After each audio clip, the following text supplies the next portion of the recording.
वसुदेवसुतं देवं कंसचाणूरमर्दनम् देवकी परमानन्दं कृष्णं वन्दे जगद्गुरु गुरुर्ब्रह्मा गुरुर्विष्णु गुरुर्देवो महेश्वर गुरु साक्षात् परब्रह्म तस्मै श्री गुरुवे नमः।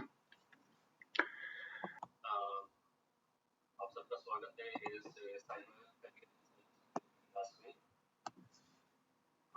सर मेरी आवाज सबको आ रही है ठीक से?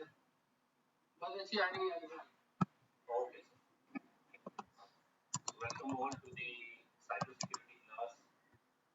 साइबर सिक्योरिटी की अगर मैं बात करूं तो इसका दूसरा नाम आईटी सिक्योरिटी भी होता है, इंफ्रास्ट्रक्चर सिक्योरिटी भी बोल सकते हैं आप, या इंफॉर्मेशन टेक्नोलॉजी सिक्योरिटी। अगर आईटी को हम फुल फॉर्म करके समझे तो yes, information technology security. Cyber security कुछ नहीं है, सिंपली ये बात करता है कि भी हमारा जो इंफॉर्मेशन टेक्नोलॉजी एनवायरनमेंट है, आईटी एनवायरनमेंट है, जो कॉमनली हम डे टू डे बेसिस पे सुनते आते हैं।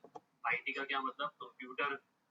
कंप्यूटराइज्ड प्लेटफॉर्म जितने भी हमारे हैं, तो उनको जब हम सुन रहे हैं या उसके थ्रू अभी कोई भी हम काम करते हैं, कोई ऑनलाइन ट्रांजैक्शंस करते हैं, तो this all comes under IT, information technology. तो साइबर सिक्योरिटी की अगर हम बात करें, yes it's a good career. Thousands, lakhs of people you will find here in IT career all over the world. Okay, so yes, जब हम आगे बढ़ते, सर एक स्लाइड आगे कर ले। ये सारे टॉपिक्स हैं which we'll be covering today. Cyber security, what actually cyber security, need for cyber security की जरूरत क्यों है हमें आज के लिए, फिर साइबर सिक्योरिटी के कितने टाइप्स हैं, या what all kind of categories we have in cyber security. Cyber security threats, क्या क्या हमें थ्रेट्स और वल्नरेबिलिटीज हैं साइबर सिक्योरिटी से रिलेटेड, और अगर वल्नरेबिलिटीज और थ्रेट्स हैं तो yes, how can we secure our environment. हम अपनी ऑर्गेनाइजेशन को, हम अपने ओवरऑल एनवायरनमेंट को, अगर हम आईटी अपने घर पे भी यूज कर रहे हैं, अपने कंप्यूटर सिस्टम को यूज कर रहे हैं, इंटरनेट एक्सेस कर रहे हैं, तो हम उसको कैसे सेफगार्ड कर सकते हैं। तो yes, we do have some cyber security controls. Controls से हम ये समझ सकते हैं safeguards, we can also call them safeguards, we can also call them precautionary measures। और लास्ट में हम समझेंगे कि what are the various roles in cyber security। Okay, cyber security again मैं जैसे बोल रहा हूँ, it is another name for IT, information technology. तो आईटी में भी हमारे क्या क्या डिफरेंट रोल्स हो सकते हैं। So yes, first thing, if we see what is cyber security, this is the book language to which you can understand okay what is cyber security। एक बार मैं इसे पढ़ देता हूँ, फिर मैं इसे समझाने की कोशिश करूंगा। अगर कोई डाउट हो तो प्लीज आप पूछ सकते हैं। Information technology or cyber security is the protection of computer systems and networks from the theft or damage to their hardware, software or electronic data, as well as disruption or misdirection of services they provide। Okay, तो simple सा मतलब है कि हमने अपने computer system को protect करना है। एक कंप्यूटर सिस्टम क्या हो सकता है? वो एक लैपटॉप हो सकता है, एक डेस्कटॉप हो सकता है, वो एक कंपनी का पूरा इंफ्रास्ट्रक्चर हो सकता है, एक डेटा सेंटर जो हम बात करते हैं। अगर आपने कोई यूट्यूब वीडियोस देखे हो कभी इंटरनेट पे जाके कि भाई IBM डेटा सेंटर और Amazon, गूगल डेटा सेंटर के काफी वीडियोस आपको इंटरनेट पे मिल जाएंगे। तो माइल्स, मीलों में वो इंटरनेट, वो डेटा सेंटर्स फैले होते हैं, उसमें थाउजेंड्स ऑफ सर्वर्स लगे होते हैं, जिसके कॉम्बिनेशन से वो डेटा सेंटर को बुलाते हैं। उन सर्वर्स में नॉट मेनी केबलिंग सिस्टम्स जो एक दूसरे से सर्वर्स को जोड़ रही हैं। फिर HVAC सिस्टम्स, आपका हीटिंग, वेंटिलेशन, एयर कंडीशनिंग, पूरे पावर प्लांट्स लगे होते हैं ताकि एयर कंडीशंस उन सर्वर्स को कूल डाउन कर सकें, क्योंकि उसमें से जो हीट जनरेट होती है उससे सर्वर हट ना जाए, सिस्टम्स को कोई नुकसान ना हो, और पूरा नेटवर्क इंफ्रास्ट्रक्चर जो फैला होता है, हाउ टू मेक दैट। तो ये सारा हमारा साइबर सिक्योरिटी का ही पार्ट है। तो रहे हैं कि what is cyber security, it is nothing, it is a sort of a protection mechanism. हम क्या क्या कंट्रोल्स इंप्लीमेंट कर रहे हैं अपने कंप्यूटर सिस्टम्स को, लैपटॉप्स को, डेटा सेंटर को सेफगार्ड करने के, इससे एक्सटर्नल यूजर से, हैकर्स से। क्योंकि ऑब्वियसली अगर हमारी आईटी इंडस्ट्री में if we have legitimate users we also have illegitimate users, मतलब अगर हमारे आईटी इंडस्ट्री में अच्छे लोग हैं तो ऐसे बुरे लोग भी हैं जो किसी दूसरे का सिस्टम हैक करके उसमें से क्रिटिकल इंफॉर्मेशन स्टील करके उसके डेटा को या तो बेचना चाहते हैं, उससे पैसा कमाना चाहते हैं, या मिसयूज करना चाहते हैं किसी की पर्सनल इंफॉर्मेशन। तो उन्हीं हैकर्स से बचाने के लिए हम अपने सिस्टम्स को सेफगार्ड करते हैं, जिसका एक अदर नेम होता है जैसे साइबर सिक्योरिटी और इंफॉर्मेशन टेक्नोलॉजी सिक्योरिटी। ओके, तो एक ओवरऑल कंसेप्ट समझ में आ गया सबको कि व्हाट इज साइबर सिक्योरिटी और what is IT security. I hope it's okay. Abhinav ji, हाँ जी सर। ये बहुत अच्छा आपका जो जो आप बता रहे हैं बच्चों को। एक चीज बताना चाहता था कि बच्चे जो हैं हमारे स्टूडेंट्स वो कई बहुत ही रूरल बैकग्राउंड के हैं, और मैं जोर इसलिए देना चाहता हूँ कि उनको ये साइबर शब्द और सिक्योरिटी शब्द कुछ लोगों को पता होगा, कुछ लोगों को पता नहीं होगा। तो एक एग्जाम्पल अगर दे दें जो उनके जीवन में हो, जैसे बैंकिंग कर रहे हैं तो क्या चुराया जा सकता है और किन चीजों से चुराया जा सकता है, मतलब कंप्यूटर प्रोग्राम से चुराया जा सकता है, सर्वर्स को लोग एक्सेस करें तो उससे चुराया जा सकता है। तो थोड़ा एक एग्जाम्पल या दो एग्जाम्पल दे दें, उनके जहन में ये चीज भर जाएगी। तो रोकने के लिए माफ कीजिएगा, मैंने सोचा जरूरी है। ठीक सर, एकदम क्लियर। ओके, सो साइबर सिक्योरिटी का अगर बहुत ही लेमैन टर्म में एग्जांपल लिया जाए तो जैसे आप लोग बैंकिंग ट्रांजैक्शंस करते हैं, अपने credit card, debit card use करते हैं, एटीएम पे जाते हैं पैसा विड्रॉ करने के लिए।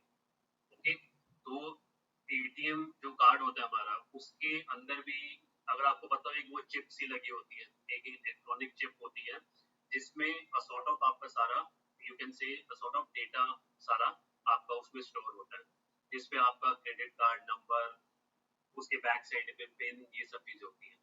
और जब आप इस कार्ड को जैसे एटीएम मशीन में डालते हैं तो वो एटीएम मशीन में जैसे आपका कार्ड रीड करती है, जैसे उसमें एक कार्ड रीडर लगा होता है जो आपके कार्ड को रीड करती है और उसका डेटा मैच करती है अपने बैकएंड डेटाबेस में। मतलब जो भी उस बैंक का एटीएम जिस भी बैंक का है तो उस बैंक का डेफिनेटली एक डेटा सेंटर बना है जहाँ पे उसने सारे कस्टमर्स का डेटा रखा हुआ है, फीड किया हुआ है सिस्टम में, किसी सिस्टम में। जब आप अपना वो एटीएम कार्ड उसमें फीड करते हैं, एटीएम मशीन में लगाते हैं, तो आपका कार्ड रीड होता है, वो बैकएंड डेटाबेस पे पूरा जाता है, वहां से आपके कार्ड को मैच करता है। उसके बाद जब आप उसमें पिन डालते हैं तो एटीएम मशीन से पैसा निकलता है। तो ये सारा ट्रांजैक्शन हो रहा है, ठीक है। अब इसको आप अगर साइबर सिक्योरिटी से रिलेट करेंगे, सारी चीजें ये कैसे हो रही है, इंटरनेट के थ्रू हो रही है। ओके, ये आपका जो कार्ड डला है उसमें क्या है कि वो एक जैसे मैंने बोला ना बैकएंड डेटाबेस से कनेक्ट होता है, तो एक इंटरनेट वर्क कर रहा है, इंटरनेट के थ्रू उस एटीएम मशीन से एक सर्वर तक एक कनेक्शन एस्टैब्लिश होता है, ठीक है। अब कनेक्शन कैसे एस्टैब्लिश हो रहा है, इसका मतलब ये नहीं कि कोई फिजिकल केबल कोई वहीं से जा रही है और वो जहाँ पे भी डेटा सेंटर है उनका इस देश में है या दूसरे देश में है या किसी दूसरी स्टेट में है, वहां तक नहीं। ऐसा नहीं है कि फिजिकल केबल पे पैसे जा रही है, वो फिजिकल केबल उनके उस बैंक में ही जुड़ी हुई है, लेकिन कंप्यूटर सिस्टम्स एक दूसरे से इंटरनेट के थ्रू कनेक्टेड होते हैं। तो वहां पे जब आपका डेटा इंटरनेट के ऊपर जा रहा है, जब आप वहां पे अपना पिन एंटर करते हैं 4 डिजिट का या 6 डिजिट का, जितने भी डिजिट का, तो वो एक इंटरनेट के थ्रू जाता है। तो इंटरनेट हमारा क्या है, अनसिक्योर नेटवर्क है, उस पर हम ट्रस्ट नहीं कर सकते। ओके, ट्रस्ट क्यों नहीं कर सकते, क्योंकि वो एक अनसिक्योर नेटवर्क है। ट्रस्ट उसमें तभी किया जा सकता है कि जब उसमें हम कोई सिक्योरिटी लगाए, जो साइबर सिक्योरिटी कहलाती है। उसमें हम सिक्योरिटी कैसे लगाते हैं कि हम मेक श्योर करते हैं कि भी हमारा जो डेटा एक सिस्टम से दूसरे सिस्टम पे जा रहा है वो एक सिक्योर चैनल के थ्रू जाए। एक जैसे टनलिंग प्रोसेस होता है, जैसे आपका वीपीएन अगर किसी ने सुना हो, वर्चुअल प्राइवेट नेटवर्क, या कंप्यूटर सिस्टम्स में, आईटी में, साइबर सिक्योरिटी में आपके एक कंसेप्ट्स यूज होते हैं, एन्क्रिप्शन।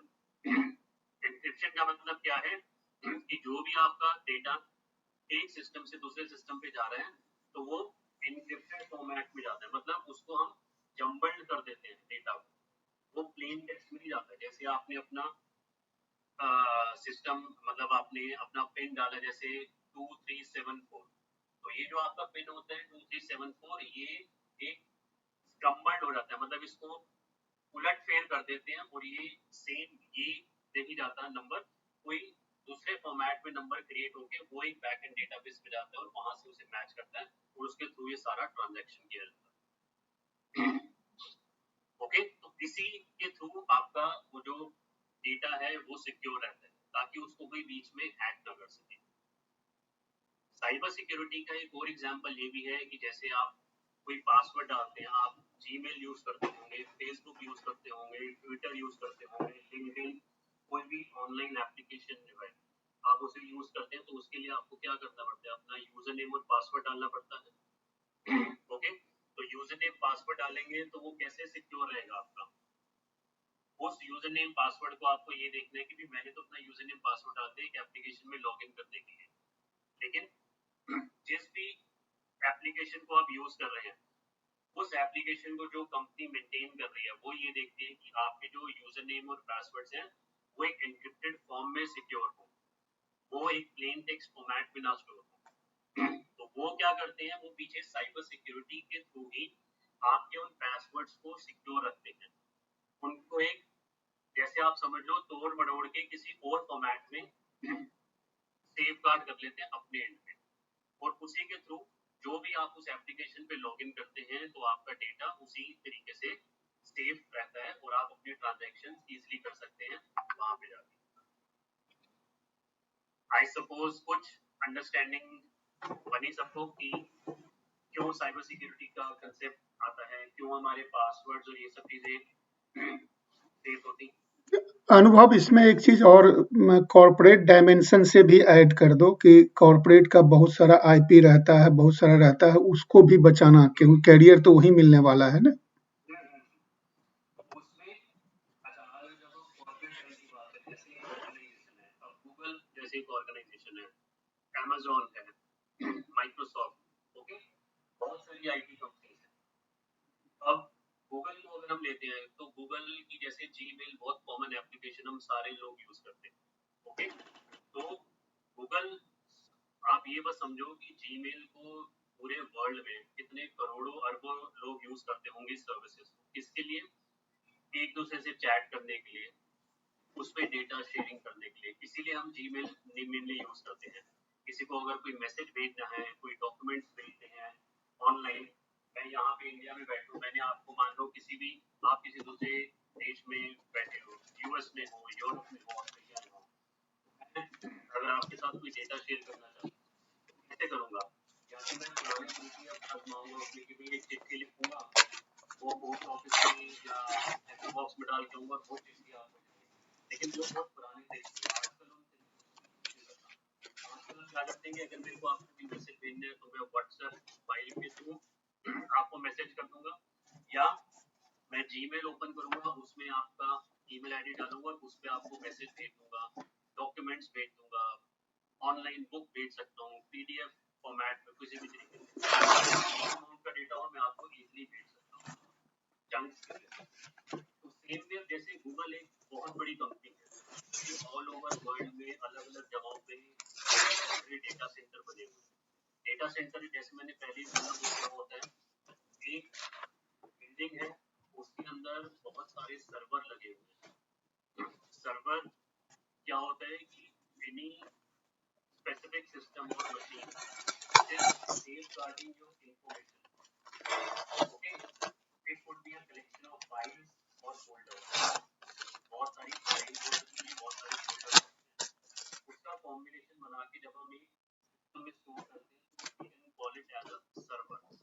तो एक डेटा सेंटर की अगर हम बात करें गूगल का एक for example data centre new Jersey में है, ओके, तो न्यू जर्सी में अगर उसका एक डेटा सेंटर है उसमें 50,000 सर्वर लगा रखे हैं और उन 50,000 सर्वर में फॉर एग्जांपल आप लोग 10 लाख लोगों का डेटा उनकी इंफॉर्मेशन, अब इंफॉर्मेशन की हम बात करें तो इंफॉर्मेशन किसी भी फॉर्मेट में हो सकती है,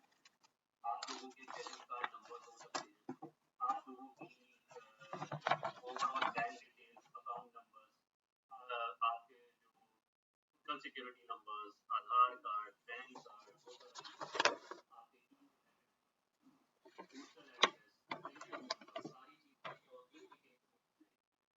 इंफॉर्मेशन उसने अपने सर्वर्स में स्टोर कर रखा है। तो अब उस सर्वर को अगर उसने आप लोगों की 10 लाख लोगों की क्रिटिकल इंफॉर्मेशन, ये सारी क्या है हमारी पर्सनल इंफॉर्मेशन है जिनको हम क्रिटिकल और सेंसिटिव मानते हैं। क्यों? अगर किसी के भी पास मेरा आधार कार्ड, पैन कार्ड, मेरी bank details, credit card number आ जाएगा तो डेफिनेटली वो उसको गलत यूज करके मेरे अकाउंट में से पैसा निकाल सकता है। तो मैंने क्या किया है कि मैंने जैसे गूगल की सर्विसेज ले लेते हैं, तो गूगल ने क्या किया, अगर 10 लाख लोगों का डेटा अपने उस सर्वर, अपने डेटा सेंटर में स्टोर करके रखा हुआ है, तो ये उसकी जिम्मेदारी बनती है गूगल कंपनी की कि भाई उस डेटा को सिक्योर। तो उन 10 लाख लोगों ने एक कंपनी है गूगल, उस पर भरोसा करके अपना डेटा उसके वहां पे मतलब उसकी सर्विसेज पे स्टोर करके रखा होता है। तो वहां पे ही नीड्स टू मेक श्योर कि भाई मैं इस पे अब क्या साइबर सिक्योरिटी या क्या सिक्योरिटी क्या कंट्रोल लगाऊं कि इन 10 लाख लोगों का डेटा सेफगार्ड हो। ये चीज रखते हैं कि पहले उन्होंने ऐसे एक बिल्डिंग बनाई, बिल्डिंग के अंदर उन्होंने बहुत सारे सर्वर लगा दिए, उसके बाद नेटवर्क इंफ्रास्ट्रक्चर लगाया, बहुत सारी केबलिंग की, सारी सर्वर पे एप्लीकेशंस रन कर रही हैं। तो अब इसके लिए वो सिक्योरिटी लगाते हैं कि एक तो फिजिकल सिक्योरिटी होती है, एक तो बिल्डिंग की सिक्योरिटी गूगल ने करती है कि भाई उस बिल्डिंग में कोई बाहर का बंदा अंदर ना आए, सिर्फ जो गूगल के एम्प्लॉइज हैं सिर्फ उन्हीं को ऑथराइजेशन हो, उन्हीं को परमिशन हो उस बिल्डिंग के अंदर आने। वो तो होगी हमारी फर्स्ट लेवल ऑफ सिक्योरिटी। अगर आप जाने तो आप गूगल के एम्प्लॉय होने चाहिए, आईडी कार्ड करना हो या कोई बायोमेट्रिक सिस्टम हो जैसे थंब इम्प्रेशन, आप आईडी कार्ड वहाँ पे पंच करेंगे, दरवाजा खुलेगा, आप अंदर जाएंगे। उसके बाद सेकंड लेवल ऑफ सिक्योरिटी आपकी जो टेक्निकल उन्होंने डेटा सेंटर को कैसे वहाँ पे वो ये कहते हैं कि प्रॉपर सिक्योरिटी गार्ड जो डेटा सेंटर में वो हर किसी को वहाँ पे जाना अलाउ नहीं होता। फिर जो उन्होंने वहाँ पे इंफॉर्मेशन स्टोर करा उसको कहते हैं सेफ गार्ड करते हैं। वहाँ पे जैसे उन्होंने access level only limited users have बहुत ही स्पेसिफिक लोगों को किसी भी सर्वर पे एक्सेस करने की परमिशन नहीं होती है और वो कंट्रोल करते हैं जैसे आपके एडमिनिस्ट्रेटर्स होते हैं।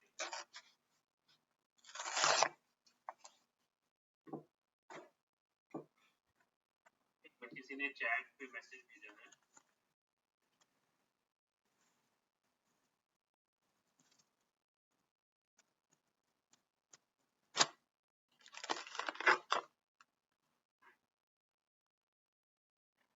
एडमिनिस्ट्रेटिव लेवल सिक्योरिटी है और आपकी टेक्निकल सिक्योरिटी।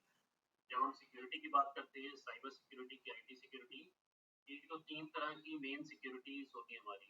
एक तो फिजिकल सिक्योरिटी होती है जो आप फिजिकल सिक्योरिटी बाउंड्री वॉल्स, अपनी बाउंड्री को कैसे सिक्योर करते हो कंपनी की। दूसरी होती है एडमिनिस्ट्रेटिव सिक्योरिटी, मतलब पेपर वर्क जो होता है, आपका डॉक्यूमेंटेशन, आपकी पॉलिसीज क्या बोल रही है, आपके स्टैंडर्ड्स क्या कहते हैं, आपकी कंपनी की गाइडलाइंस क्या है, आप क्या प्रोसीजर अप्लाई कर रहे हो। फॉर एग्जांपल जैसे आपकी कंपनी में एक पॉलिसी बनी हुई है कि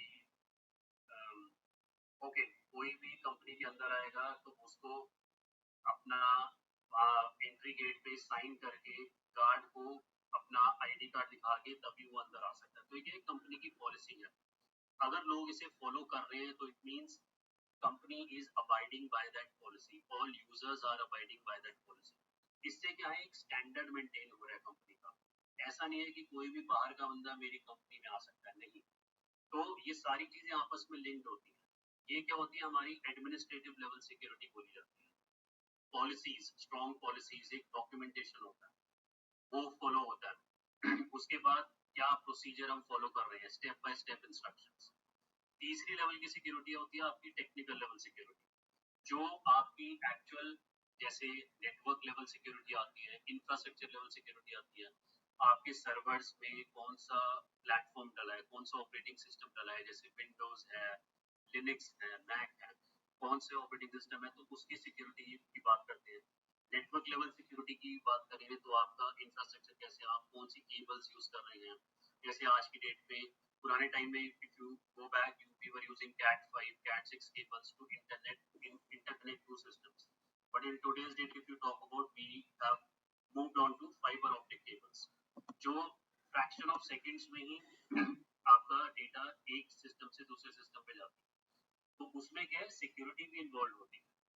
उसके बाद क्या है कि आपका नेटवर्क लेवल सिक्योरिटी होगी, आपका वाईफाई यूज होते हैं। आज की बहुत कॉमनली हम वाईफाई सिस्टम्स यूज करते हैं, तो वाईफाई की सिक्योरिटी होती है, कौन सा इंक्रिप्शन स्टैंडर्ड बैकएंड पे वर्क कर रहा है, कौन सा एल्गोरिथम वर्क कर रहा है इंक्रिप्शन में। तो जब हम टेक्निकल लेवल सिक्योरिटी की बात करते हैं तो सारी technicalities, use of your hardware and software mechanism, ये आप हमेशा याद रखिए जब भी हम टेक्निकल सिक्योरिटी की बात करते हैं या to certain extent cyber security की बात करते हैं, तो हम एक तरह से टेक्निकल लेवल सिक्योरिटी की बात करें जिसमें हमारे सॉफ्टवेयर और हार्डवेयर मैकेनिज्म इन्वॉल्व होते हैं। ओके, बैकएंड पे एल्गोरिथम्स चलते हैं, जिसके बेसिस पे सारा वो जैसे कहते हैं ना मैथ्स, आपका प्रोबेबिलिटी, वो सब चीजें चलती है जिसके बेसिस पे आपकी कैलकुलेशंस, आपके पासवर्ड सिक्योर होते हैं और आपके डेटा को सेफगार्ड रखा जाता है। ओके, साइबर सिक्योरिटी का कंसेप्ट ओवरऑल आई सपोज सबको समझ में आ गया। अब हम देखते हैं what is the need for cyber security. Cyber security की नीड क्या है? Yes, definitely to reduce down the level of risk. Security breaches जो हो रहे हैं, अटैक्स हो रहे हैं कंपनीज के डेटा को चुराने के लिए, पर्सनल डेटा को चुराने के लिए, तो उसको रिड्यूस डाउन करने के लिए साइबर सिक्योरिटी की जरूरत पड़ी। तभी IT security, cyber security limelight में आया। और क्या जरूरत पड़ी है साइबर सिक्योरिटी की? To protect IT systems and networks from exploitation by other users, prevent disruption of services. बहुत सी बार हैकर्स, अटैकर्स का मे बी ये भी उनका मोटिव होता है कि भाई अगर कोई सर्विसेज चल रही है, कोई ऑनलाइन बैंकिंग एप्लीकेशन है, एक मिनट में लाखों करोड़ों लोग ऑनलाइन ट्रांजैक्शंस कर रहे हैं, एक जगह से पैसा दूसरी जगह ट्रांसफर कर रहे हैं। जैसे आप ऑनलाइन देखते हैं आरटीजीएस के थ्रू पैसा हम ट्रांसफर करते हैं, मैंने किसी के अकाउंट पे पैसा डालना है तो मैं ऑनलाइन पैसा ट्रांसफर कर रहा हूँ। तो हैकर्स का ये भी मोटिव होता है कि भी हम उनकी सर्विसेज को ही फेल करते हैं। कैसे? कोई वायरस भेज के, वायरस कैसे भेजेंगे? कोई अटैचमेंट के थ्रू, किसी लिंक के थ्रू। आपने वेरी कॉमनली देखा होगा, आपको ईमेल पे, मान लो आपको जीमेल पे, आपको व्हाट्सएप पे मैसेजेस आते रहते होंगे ना कॉमनली कि click on this link and you will get 5 GB data free, 10 GB data free. Okay, इस अटैचमेंट को खोलिए और या इस लिंक को क्लिक करिए और आपको 10 लाख रुपए मिलेंगे। इस तरीके से यूल सी आज की डेट में बहुत सारे लिंक्स, अटैचमेंट्स ईमेल पे शेयर किए जाते हैं, या इसको क्लिक करिए और आपको ये फ्री मिलेगा इसके साथ। तो ये सारे क्या हैं, ये डिफरेंट टेक्निक्स हैं। These are various techniques that are used by your attackers, your cyber criminals. ये सब वो जो अटैकर्स, जो इलेजिटिमेट यूजर्स हैं, उन्होंने एक नई टेक्निक बनाई है कि लोगों को अपनी तरफ अट्रैक्ट करने के लिए, और जैसे ही लोग अट्रैक्ट हो, किसी लिंक पे, किसी अटैचमेंट पे क्लिक करें, मैंने जो वायरस उस लिंक के साथ अटैच कर रखा है, जो प्रोग्राम बैकएंड पे प्रोग्राम बनाया हुआ है, उस प्रोग्राम में उन्होंने क्या किया हुआ है, एक वायरस अटैच कर दिया था। वो वायरस कुछ नहीं है, वायरस एक प्रोग्राम ही होता है। ओके, एक प्रोग्राम लिखा हुआ है 2 लाइन, 3 लाइन, 50 लाइन, 100 लाइन का, उसमें कुछ नहीं है, वो एक वायरस ही है। और वो क्या करते हैं, वो एक लिंक के साथ अटैच कर देते हैं, और जैसे ही कोई यूजर उस लिंक पे या उस अटैचमेंट को क्लिक करता है या ओपन करता है, वो वायरस उनके सिस्टम में एंटर कर जाता है। और जब वायरस एंटर कर जाता है तो डेफिनेटली आपका सिस्टम आपके कंट्रोल की बजाय हैकर के कंट्रोल में होता है। तो कंट्रोल का मतलब ये नहीं कि वो आपके सिस्टम को चला रहे हो, नहीं।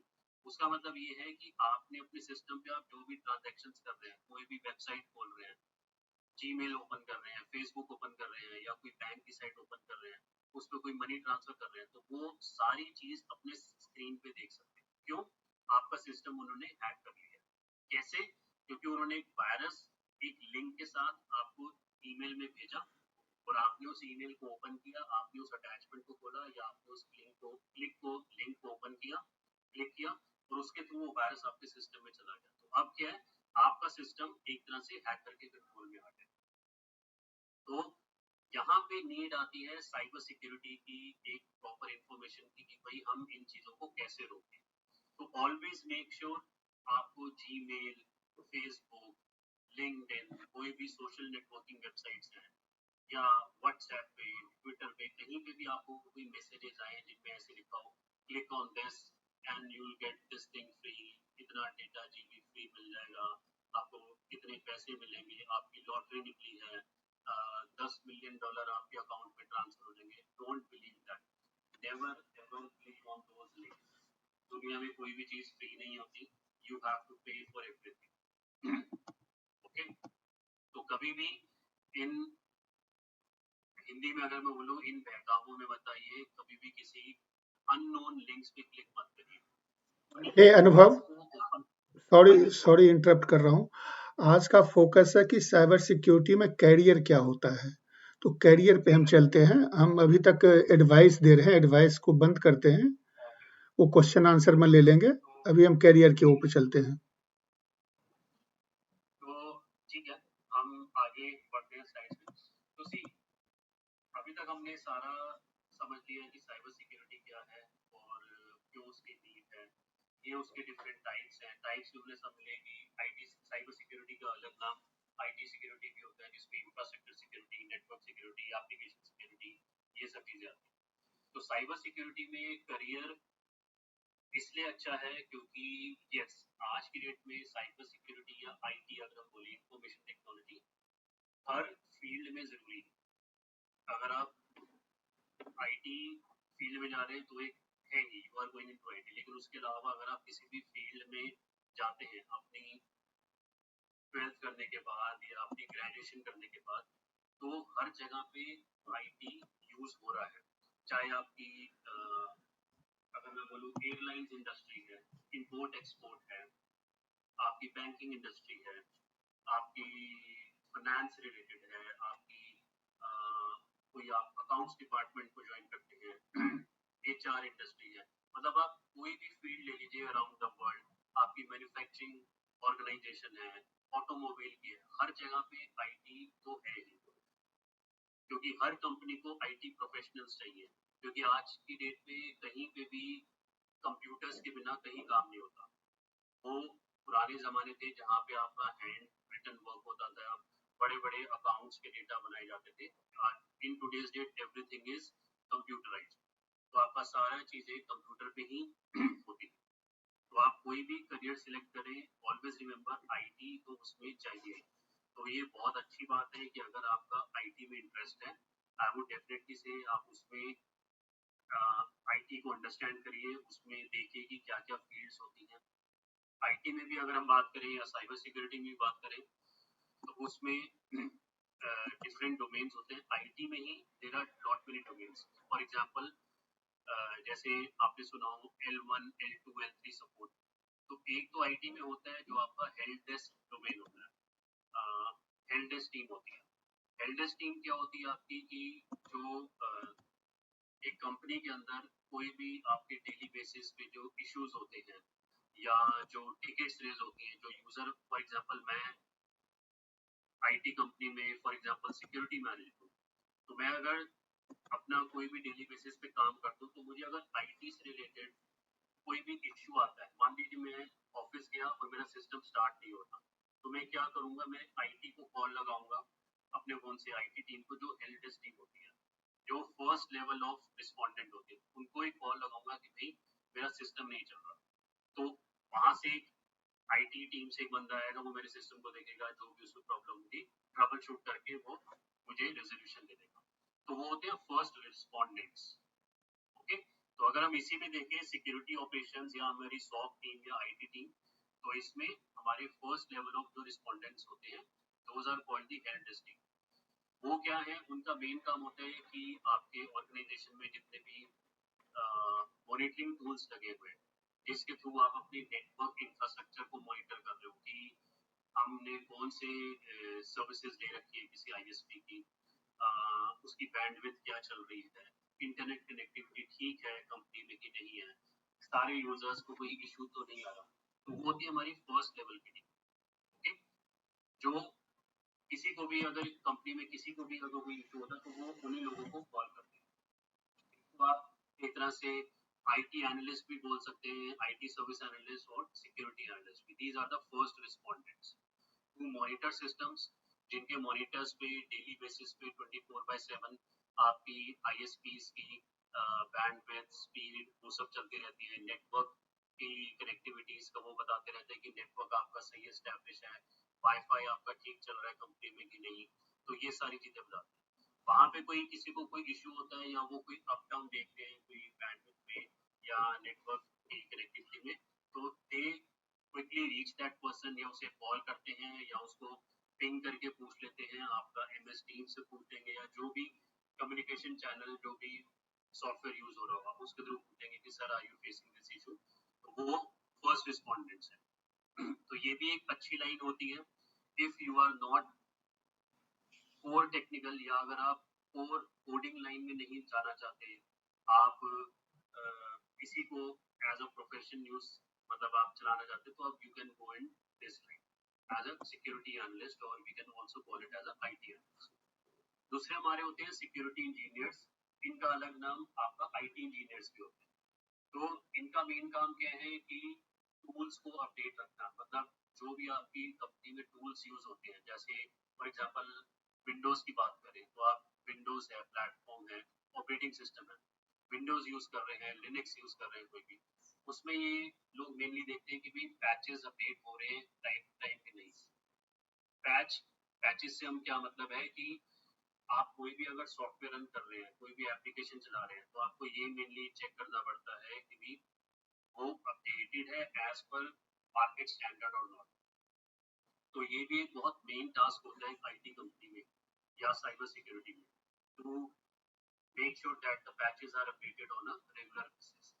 तो इन लोगों का मेन काम क्या है कि इनको मेनली ये चेक होना है कि हमारी जितनी भी एप्लीकेशंस रन हो रही हैं, हमारा इंफ्रास्ट्रक्चर जो है, हमारा नेटवर्क है, फायरवॉल्स है, राउटर्स है, स्विचेस है, जो हमारे हार्डवेयर डिवाइसेस हैं, उनके पैचेस हम रूटीनली अपडेट कर रहे हैं कि नहीं, उनके फर्मवेयर अपडेट कर रहे हैं कि नहीं ऑन अ रूटीनली बेसिस। फिर विंडोज है, विंडोज का जैसे हर महीने माइक्रोसॉफ्ट एक नया मान लीजिए पैच निकाल देता है अपने लेटेस्ट वर्जन का, तो उसका पैच अपडेट करना होता है, ताकि वो एक पॉलिसी लगी होती है, पॉलिसी के थ्रू वो एक अपने मेन सेंट्रलाइज सिस्टम में पैच अपडेट करते हैं, it gets updated on every system, या एक पॉलिसी पुश होता है उसके थ्रू वो सारे सिस्टम्स में अपडेट हो जाता है। तो this is what is the main task of a IT engineer और सिक्योरिटी इंजीनियर, जो उन्होंने मेन चेक करना होता है कि भाई सारे अप टू डेट सिस्टम्स चल रहे हैं कि नहीं चल रहे, क्योंकि ये भी एक बहुत बड़ा वल्नरेबिलिटी, एक लूपहोल है। अगर आपके सिस्टम्स अप टू डेट नहीं है, आपकी एप्लीकेशंस, ऑपरेटिंग सिस्टम्स, इंफ्रास्ट्रक्चर सारे अप टू डेट रहने चाहिए as per the latest market standard. Okay, तो इससे भी आप अपने ऑर्गेनाइजेशन को सेव कर सकते हैं। फिर आपका एक और रोल होता है आईटी सर्विस मैनेजर का। आईटी सर्विस मैनेजर क्या होता है, जो आपकी L1 और L2 की टीम्स होती हैं, जैसे हमने पिछली स्लाइड में देखी, जो फर्स्ट रिस्पोंडेंट होती है उनको मैनेज करना। वो L1 L2 लेवल के जितने भी लोग होते हैं, जो आपकी टिकट्स आती हैं उनको रिजॉल्व करते हैं, या आपके सिस्टम पे आपकी सीट पे जाके चेक करते हैं कोई नेटवर्क कनेक्टिविटी इशू है या वाईफाई नहीं चल रहा तो वाईफाई ड्राफ्टिंग मशीन्स को चेक करते हैं कि वहाँ पे कोई इशू तो नहीं है, या फ्लोर पे कोई केबल में इशू तो नहीं आया, किसी ने कोई गलती से कोई मान लीजिए वॉइस की केबल डेटा केबल में तो नहीं लगा दी, या डेटा की केबल वॉइस में तो नहीं लगा दी। तो उन लोगों का जो ऊपर जो एक मैनेजर होता है, he is the IT service manager, जो नॉर्मली L3 लेवल हम बोलते हैं, L3 सपोर्ट बोलते हैं, कि अगर L1 और L2 के लोगों से अगर कोई चीज रिजॉल्व नहीं होती तो वो L3 लेवल पे आती है, जो एक मैनेजर लेवल का बंदा। तो इसकी रिस्पॉन्सिबिलिटी है अपनी उस टीम को मैनेज करना, उस टीम को हैंडल करना, मेनली ये चेक करना है कि भाई जो मेरे नीचे के लोग हैं L1 L2 लेवल के, क्या वो ठीक से काम कर रहे हैं कि नहीं कर रहे, क्या उन्होंने सारे इश्यूज प्रॉपरली टाइम पे रिजॉल्व किए हैं कि नहीं किए। बहुत सी बार ऐसे भी होता है कि बहुत से इश्यूज L1 L2 लेवल के लोग नहीं रिजॉल्व कर सकते, तो वो आगे बाईपास कर देते हैं, आगे एस्केलेट कर देते हैं अपने मैनेजर, जो जैसे हमारा आईटी सर्विस मैनेजर है। इनको मेनली ये देखना होता है कि मेरी टीम के पास जितने भी टिकट्स आई हैं वो प्रॉपरली SLA मीट कर रहे हैं कि नहीं, service level agreements proper time पे क्लोज हो रही है कि नहीं हो रही। तो ये मेनली काम होता है आपके IT सर्विस मैनेजर का। ओके, इसके बाद हमारे पास एक और प्रोफाइल होता है साइबर सिक्योरिटी में, जो एक प्रॉपर सिक्योरिटी मैनेजर होता है। एक तो था IT सर्विस मैनेजर जो एक L1 L2 टीम्स को मैनेज कर रहे हैं। एक होता है प्रॉपर सिक्योरिटी मैनेजर जिसका मेनली काम होता है कंपनी में किस तरह की पॉलिसीज बनानी है, सिक्योरिटी पॉलिसीज बनानी है, क्या गाइडलाइंस बनानी है, उन गाइडलाइंस को फॉलो करने के लिए क्या प्रोसीजर होना चाहिए। तो ये काम होता है सिक्योरिटी मैनेजर का, जो देखता है कि सारी चीजें, कोई भी अगर टास्क परफॉर्म हो रहा है वो सिक्योरिटी को दिमाग में रख के परफॉर्म हो रहा है कि नहीं हो रहा, पॉलिसीज को फॉलो करके हो रहा है कि नहीं हो रहा। ओके, तो जैसे IT सर्विस मैनेजर या उनकी टीम ये देखेगी कि भी हमारी प्रॉपर विंडोज के पैचेस अपडेट हो रहे हैं कि नहीं on a monthly basis, applications up to date है कि नहीं है, लोगों को कोई दिक्कत तो नहीं आ रही। तो सिक्योरिटी मैनेजर का काम है कि क्या ये सारी चीजें एज पर सिक्योरिटी नॉर्म्स हो रही है कि नहीं हो रही, जो कंपनी की पॉलिसी है उसके मुताबिक हो रही है कि नहीं। तो this is where the security manager role comes in. आज की डेट में यस, सिक्योरिटी मैनेजर का रोल भी बहुत इंपॉर्टेंट है, because he needs to make sure कि मेरी कंपनी की अगर एक पॉलिसी है और अगर हम फॉर एग्जांपल कोई स्पेसिफिक स्टैंडर्ड फॉलो कर रहे हैं, अब कोई बैंकिंग ऑर्गेनाइजेशन है तो उसमें ऑब्वियस ही बात है उनकी सारी डिजिटल ट्रांजैक्शन होती है, ऑनलाइन ट्रांजैक्शन होती है, एक सिस्टम मतलब एक सिस्टम से दूसरे सिस्टम पे ऑनलाइन पैसा ट्रांसफर होता है, तो वहां पे उनको एक स्टैंडर्ड फॉलो करना पड़ता है जो थ्रू आउट द वर्ल्ड जितनी भी बैंकिंग इंडस्ट्री होंगी सबके लिए जरूरी होता है, मैंडेटरी होता है। जैसे PCI DSS, payment card industry data security standard, ये एक स्टैंडर्ड है। स्टैंडर्ड की जब भी बात आती है हमेशा ध्यान रखना, स्टैंडर्ड आपको हर हालत में फॉलो करना है, आप उससे भाग नहीं सकते। तो जितनी भी आपकी इंडस्ट्रीज है वर्ल्ड में, जैसे डिजिटल ऑपरेशंस की जैसे बैंकिंग इंडस्ट्री होती है, उनके लिए एक स्टैंडर्ड बना रखा है PCI DSS। Information security IT industries के लिए एक स्टैंडर्ड बना रखा है, जैसे आपका ITIL है, आपका ISO 27001 है, आपका क्वालिटी से रिलेटेड होता है 9001 है। तो इस तरह से स्टैंडर्ड्स बने हैं। तो सिक्योरिटी मैनेजर का मेनली ये काम है कि भाई मेरी कंपनी अगर बैंकिंग डोमेन में है तो क्या ये PCI DSS स्टैंडर्ड फॉलो कर रही है कि नहीं कर रही। हर स्टैंडर्ड के कुछ रूल्स होते हैं, 1, 2, 10, 50, 100 ऐसे रूल्स बने होते हैं। तो सिक्योरिटी मैनेजर का मेन काम होता है कि भाई क्या वो सारे रूल्स फॉलो हो रहे हैं कि नहीं हो रहे। और उसके अलावा सिक्योरिटी मैनेजर ये भी देखता है कि भाई क्या कोई मतलब प्रॉपर कुछ हमारे थ्रेड्स तो नहीं है, ऑनलाइन थ्रेड्स या कोई ऐसी चीजें तो नहीं है। एक मिनट, किसी ने मैसेज डाला के लिए, तो आपके कुछ सर्टिफिकेशंस हैं, आप CH एक सर्टिफिकेशन होता है। क्वेश्चन आंसर बाद में ले लेंगे, अनुभव क्वेश्चन आंसर बाद में ले लेंगे, अभी आप स्लाइड खत्म करें फिर करेंगे।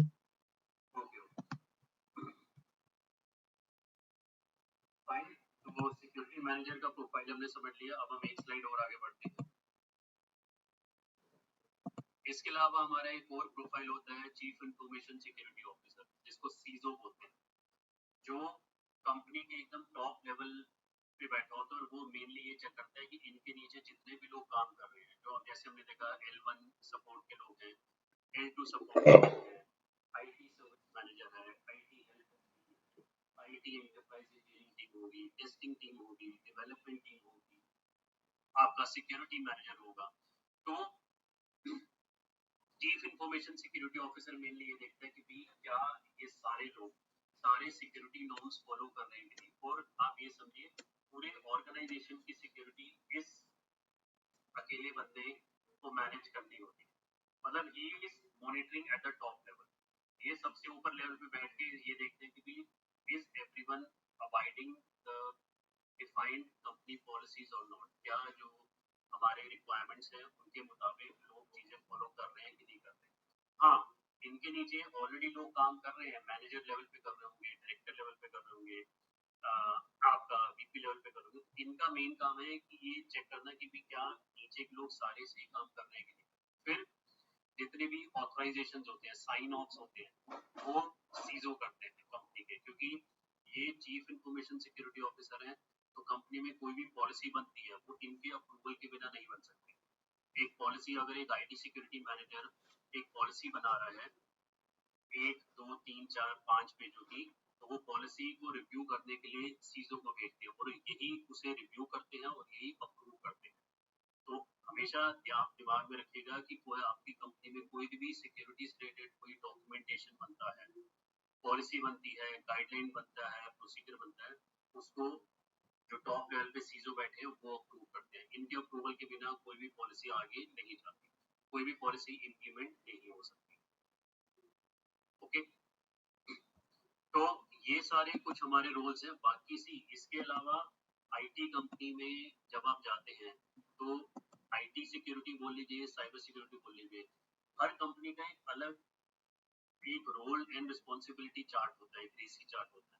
अभी मैंने आपको कुछ 4 से 5 मेन रोल्स बताए हैं। इसके अलावा भी कंपनी में बहुत से रोल्स होते हैं, लेकिन हाँ, फोकस्ड यही होते हैं। आपका जैसे फर्स्ट लेवल पे आपकी हेल्प डेस्क टीम होती है, जो which are called the L1 support team.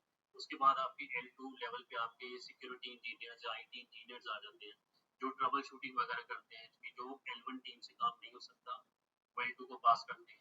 फिर IT इंजीनियर्स के ऊपर आपके IT मैनेजर्स होते हैं, वो पूरी टीम्स को मैनेज करते हैं, day to day team meetings करते हैं, ऑपरेशनल टास्क प्रॉपरली टाइम पे परफॉर्म हुए कि नहीं हुए, क्लाइंट को प्रॉपर सर्विस डिलीवरी प्रॉपर में दी है कि नहीं करी, वो ये चेक करते हैं।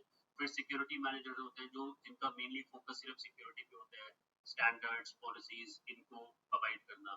फिर आपके सीजो होते हैं, जो मेनली पूरी कंपनी की सिक्योरिटी की पॉलिसीज को रिव्यू करते हैं, पूरा उसके मैनेज करते हैं। ओके, तो ये सारे हमारे डिफरेंट रोल्स होते हैं। अपने करियर के लिए you can simply make sure. इसके अलावा जैसे IT में आपकी डेवलपमेंट की भी लाइन होती है, जो लोग होते हैं जो डेवलप करते हैं, जो प्रोग्राम्स लिखते हैं, कोड्स बनाते हैं आपकी डिफरेंट लैंग्वेजेस में, C++, जावा, .NET, पाइथन, C#। तो ये आजकल डिफरेंट लैंग्वेजेस है जिसमें कोडिंग लिखी जाती है। तो एक आपका डेवलपमेंट लाइन भी होती है, जिसमें डेवलपर्स का सिंपली काम होता है कि किसी एक लैंग्वेज पे प्रोग्राम्स बनाना। फिर इन प्रोग्राम्स को बना के वो क्या करते हैं, टेस्टर्स को फॉरवर्ड करते हैं। एक टेस्टिंग टीम होती है जो उन प्रोग्राम्स को टेस्ट करती है, या तो मैन्युअली या ऑटोमेटेड सिस्टम्स होते हैं, ऑटोमेटेड सॉफ्टवेयर होते हैं, उसमें वो उन कोड्स को, प्रोग्राम्स को टेस्ट करती है। फिर उसके बाद वो फॉरवर्ड कर देती है प्रोडक्शन टीम को, जो उन कोड्स को अपने लाइव एनवायरनमेंट पे डिप्लॉय करती है, इंप्लीमेंट करती है, कि भाई जो प्रोग्राम बना है वो प्रॉपर चल रहा है कि नहीं चल रहा। मान लीजिए एक बैंकिंग प्रोग्राम बनाया, एक बैंकिंग सॉफ्टवेयर बनाया 10 लोगों की डेवलपमेंट टीम ने और 5 लोगों की टेस्टिंग टीम ने, तो उस बैंकिंग सॉफ्टवेयर को चेक भी किया जाता है एक लाइव एनवायरनमेंट में, कि भाई ये उस पर प्रॉपर चल रहा है कि नहीं चल रहा है, क्या ट्रांजेक्शन हो पा रही है कि नहीं हो पा रही है। तो वो फिर तीसरे लेवल की टीम, जो आपकी मेंटेनेंस या प्रोडक्शन सपोर्ट टीम होती है, वो उसको करती है। तो इस तरह से IT ऑर्गेनाइजेशन में आपकी बहुत सारी टीम्स होती है, एक बहुत बड़ा एनवायरनमेंट, बहुत बड़ा वर्टिकल होता है। तो इट डिपेंड्स अपॉन यू, आप कौन सा करियर पाथ सिलेक्ट करना चाहते हैं गोइंग फर्दर, साइबर सिक्योरिटी में या IT सिक्योरिटी में। You want to be a developer, you want to be a tester, you want to be a help desk guy, you want to be into Windows support, desktop support पे जाना चाहते हैं आप, या आप security IT security में जाना चाहते हैं, आप मेंटेनेंस टीम में जाना चाहते हैं, प्रोडक्शन सपोर्ट पे जाना चाहते हैं, तो it depends upon. I am working as IT and IT security and compliance manager. मैं लिख देता हूँ।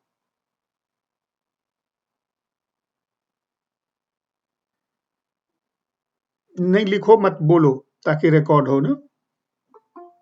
You can say I am working as cyber security manager. तो मेरा वहाँ पे काम क्या है? ओके, टूल्स जो हम यूज करते हैं, जैसे हम SIM टूल यूज कर रहे हैं, और log analysis and event monitoring and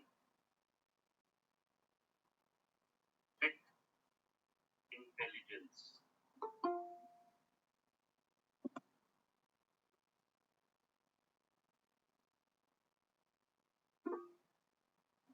SIEM use करते हैं, हम DLP सॉल्यूशन यूज कर रहे हैं और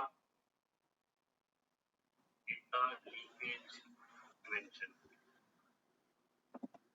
SIM का क्या मतलब है? Security information and event management tool. ये एक लॉग एनालिसिस टूल होता है, लॉग एनालिसिस। आपकी कंपनी में जो भी ट्रांजैक्शन हो रही है, जो भी एक डेटा फ्लो कर रहा है एक सिस्टम से दूसरे सिस्टम पे, मान लीजिए मैं 9 घंटे की शिफ्ट करता हूँ, तो मैं 9 घंटे की शिफ्ट में आके अपने लैपटॉप पे कोई भी चीज कर रहा हूँ कंपनी के नेटवर्क के अंदर, उसका एक बैकएंड पे लॉग बन रहा है। ठीक है, तो लॉग क्या बन रहा है? एक रिकॉर्डिंग हो रही है उसकी बैकएंड पे कि भाई अनुभव गोस्वामी ने मान लीजिए सुबह 10:02 पे इस एप्लीकेशन को एक्सेस किया। फॉर एग्जांपल मैंने जीमेल ओपन किया, वो एक लॉग बन जाता है पीछे कि अच्छा 10:02 पे अनुभव ने जीमेल को एक्सेस किया। सेम फिर मैंने अगर 11 बजे अपनी कंपनी के किसी सर्वर को एक्सेस किया तो उसका लॉग बन जाएगा कि अच्छा भी 11 बजे इस सर्वर को एक्सेस किया गया। तो SIM टूल क्या करता है कि हर लॉग की, हर यूजर की, अगर कंपनी में 10,000 लोग काम कर रहे हैं तो 10,000 लोगों का लॉग जनरेट होता है बैकएंड पे। इसका पर्पस क्या है? और audit and compliance. For example जैसे मैं एक सिक्योरिटी मैनेजर का काम करूं तो मेरा काम कंपनी में ऑडिट्स भी है। मैं क्वार्टरली बेसिस पे जितने भी डोमेन्स हैं उनका ऑडिट करता हूं, इंटरनल ऑडिट। तो इंटरनल ऑडिट में एक मेरे पास चेकलिस्ट होती है 10, 20, 50 क्वेश्चंस की। तो मैं हर डोमेन का, हर डिपार्टमेंट का अलग अलग तरीके से मेरे पास चेकलिस्ट बनी है। HR डिपार्टमेंट की अलग चेकलिस्ट बना रखी है मैंने, एडमिन की अलग है, फाइनेंस की अलग है, IT की अलग है, डेवलपमेंट टीम की अलग है, क्लाउड टीम की अलग है। तो उन सब लोगों की एक चेकलिस्ट बना रखी है। उनका जैसे मैं जो ऑडिट करता हूँ तो मैं उसमें जैसे फॉर एग्जांपल मैंने ये चेक करना है कि भाई अच्छा एडमिनिस्ट्रेटर ने इस सर्वर को कितनी बार एक्सेस किया पिछले 3 महीने में। तो मैं वो बैकएंड पे जो लॉग्स बने होते हैं तो एक सेंट्रलाइज लोकेशन पे स्टोर होते हैं, मैं वहां पे जाकर उन लॉग्स को चेक कर लेता हूँ। या कैसे करता हूँ? इस SIM टूल पे लॉग इन करता हूँ। तो फॉर एग्जाम्पल हम बाजू एक SIM टूल है, इसको यूज कर रहे हैं। इसमें सारा डेटा होता है हर यूजर का। मैं किसी भी यूजर का IP एड्रेस डालूंगा और वहां पे जाके उसका लॉग चेक करूंगा। या कोई इंसिडेंट हुआ है पिछले 3 महीने में, मान लो कोई सिक्योरिटी ब्रीच हुआ या कोई मैलवेयर आया किसी के सिस्टम पे, तो मैं उसका डीप एनालिसिस कर रहा हूँ कि मैलवेयर इसके सिस्टम पे क्यों आया है। क्या इस यूजर ने किसी बाहर के लिंक को क्लिक किया है? क्या इसको कोई अननोन ईमेल एड्रेस से कोई मेल आई थी?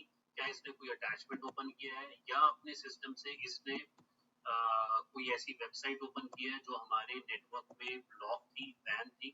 तो उन चीजों को चेक करने के लिए मैं क्या करूंगा, मैं बैकएंड पे जाके लॉग्स चेक करूंगा कि भाई इसने क्या क्या वेबसाइट एक्सेस की हैं या किस लिंक पे क्लिक किया, ऐसे कर।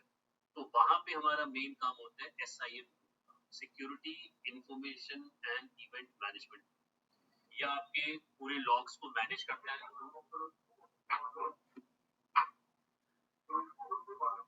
सर कुछ और सवाल थे, जैसे कि अभी हम फ्रेशर हैं, अभी जस्ट हम मतलब इंडस्ट्री में जाने वाले हैं, 4th ईयर में करंटली हैं, तो हम कितना पे स्केल एक्सपेक्ट कर सकते हैं as a cyber security engineer? जैसे SOC एनालिस्ट हो गया या इंसिडेंट रिस्पॉन्स टीम में अगर जाने हैं, या बेसिकली और भी बहुत सारे रोल्स होते हैं, तो अगर उसमें जाने हैं तो कितना एक्सपेक्ट कर सकते हैं और कैसे अप्लाई कर सकते हैं उसके लिए? ओके सर, आप ये बीटेक कर रहे हैं? हाँ जी, बीटेक कर रहे हैं। बीटेक कर रहे हैं कंप्यूटर साइंस। कंप्यूटर साइंस में। ओके, तो सी कंप्यूटर साइंस में बीटेक कर रहे हैं, आपकी मेन स्पेशलाइजेशन किस फील्ड में है? अभी तो स्पेशलाइजेशन ऐसे मतलब कॉलेज की तरफ से कुछ ऐसा नहीं है, कंप्यूटर साइंस एंड इंजीनियरिंग है, बट बेसिकली जो इंटरेस्ट है।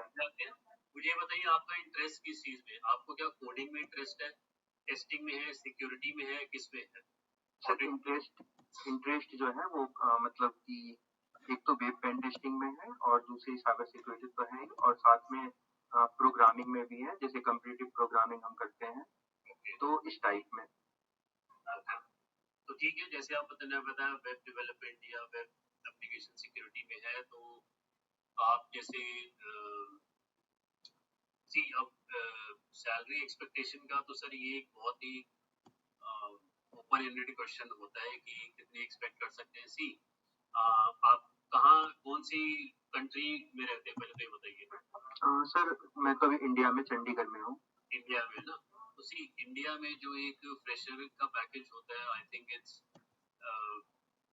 2.5 से 3 लाख के करीब होता है, जो एक आईटी कंपनी देती है। बाकी हाँ, इट डिपेंड्स आप कौन सी कंपनी में जा रहे हैं। आप टीयर 1 लेवल कंपनीज में इंटरव्यू दे रहे हैं, सिलेक्ट होते हैं, या टीयर 2 में होते हैं, टीयर 3 होते हैं, ऐसे होते हैं। कंपनीज के भी आपको पता ना, जैसे टीयर स्टैंडर्ड्स बने हुए हैं।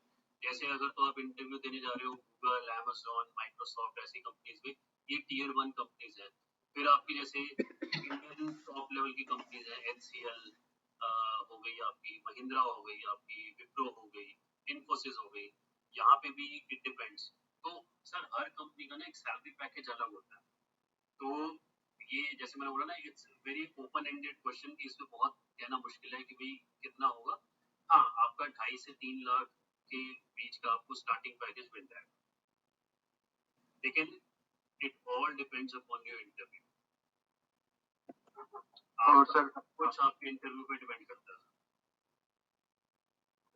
सर अप्लाई कैसे कर सकते हैं, जैसे कि बेसिकली अभी जस्ट कंपनी में कॉलेज में ऑनलाइन आप इनकी, जैसे आप रजिस्टर करिए अपने को naukri.com या दूसरे जो मॉन्स्टर, जो नौकरी सोशल नेटवर्किंग वेबसाइट्स हैं आपका, उस पर बनाइए अपना एक पहले ईमेल आईडी बनाइए, उसको आप फिर naukri.com पे अपना रजिस्टर करिए, वहाँ पे अपने जाके डिटेल्स भरिए अपनी सारी चीज़ें, कि आपने किस चीज़ में मतलब बीटेक कौन सी फील्ड में कर रहे हैं, वहाँ पे अपनी एक्सपर्टीज डालिए, कि आपने जैसे